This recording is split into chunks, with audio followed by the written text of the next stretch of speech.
everyone. Welcome back to Homestead Living. I'm Matt Riggins. So this topic definitely deserves some discussion. Why did we move to the country? Well, long story short, my dad passed away about 8 years ago, and my mom passed away a year and a half ago. And when that happened, my brother and I were left with some choices to make. What do we do with our childhood home in Los Angeles? Well, we decided to sell it, of course. So the first thing is we needed a realtor. We got in contact with my brother-in-law, Byron, and he hooked us up with the most amazing realtor ever. Nahid, Estate of Grace, Chris, Ness, Coldwell Banker. I'll put a link in the description. If you're ever looking to buy or sell a home in the Los Angeles area, definitely check them out. Highly recommended. Amazing people. So we got a hold of them, and long story short, the house was sold in 5 days.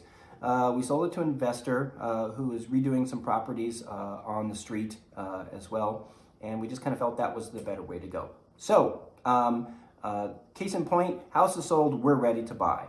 Now, why did we choose to move out into the country? Well, we lived in Los Angeles for 15 years in an apartment, and that ruined a lot of things for us. One, noise, neighbors, parking, that sort of thing.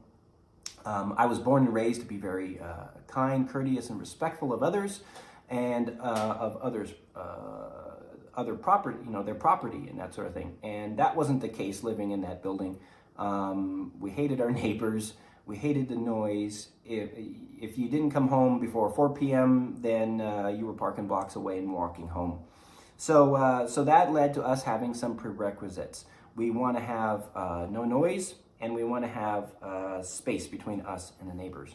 And not your conventional 10, 15, 20 feet between you and the other guy's wall. We wanted to have some space. So that was our prerequisites. Second of all, we just couldn't afford to live in Los Angeles. Everything's way too expensive there. So where do we go? Well, my brother-in-law, Byron, who hooked us up with a realtor, has lived out in the area for the past 4 years. So we had been up this way quite a few times to visit him and his family. And so we said, well, maybe we'll just go out towards him.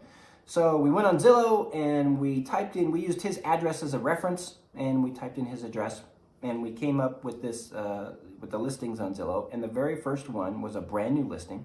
We looked through it and we said, oh my gosh, this is the house we want.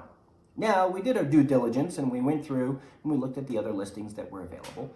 And there was always something wrong with every one of them. It was uncanny. This house had nothing wrong with it, at least as far as our concerns goes. So we said, well, the following day we're going to get some, the actual official information from the realtor. So we waited. Those listings came in from her. And again, the first one on the list was this house as well. And we said, well, that's a sign. That's a sign that we found it on our own. It was the first one. And then now the listings that come in from the realtor, and it's the first one on the list as well. So we said, okay. We went through and we looked through all the other houses in the listings that she had sent. And again, it was the same thing. Every single property had something wrong with it. And we said, no, those are not for us. Okay, so we said we want to come see this house, and we were sold on this house. And she said, well, it's kind of a drive for her, so can we look at some other properties as well? And we picked out one other. We said, okay, this is a possible. We'll go look at this one. Okay. So we come out and we look at the other property first, and again, it was like, no, it's just that property's not for us. There was some issues with it that we just said, no, the rooms are too small, didn't have a garage, there was an issue with the living room floor, and we said, no, we want to come look at this house. So we came, we looked at this house, and we said, this is it. There's no noise. The wind's blowing, but there's no noise. And the nearest neighbor is actually on this side, and he's on the end of the field, and the field, just so you know, is 110,000 square feet. So it's a big field. On this side of the property, there's actually a small crest. And so the other two houses that are on the other side of that, you can't even see them and they can't see you. We're on a dirt road, but it's a very large and very nice dirt road as far as dirt roads are concerned. We're about a quarter mile off the main road, so we don't have any of that kind of through traffic noise.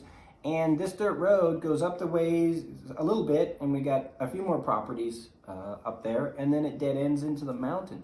So where we're at, we have no traffic, we have no noise. We have an occasional jet that might fly over here or there, but they're so high up you can barely hear them. The biggest noise we have is the wind that blows. You know, yeah, of course the neighbors come up and down the road every once in a while, but you know, we're I mean, you can see the road from our house, but it's so far away you just barely hear the cars. So when we got here, even the realtor was like, "This is so peaceful," and we said, "Yeah, that's what we want."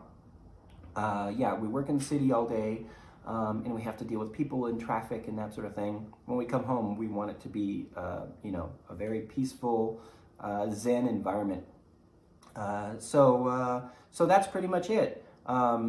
We were a little surprised about the snow, and I'll go into that in the next video about what we learned on that, what we had to do, what we had to deal with, and what we've done since then. But as far as why we moved here, it was basically the prerequisites.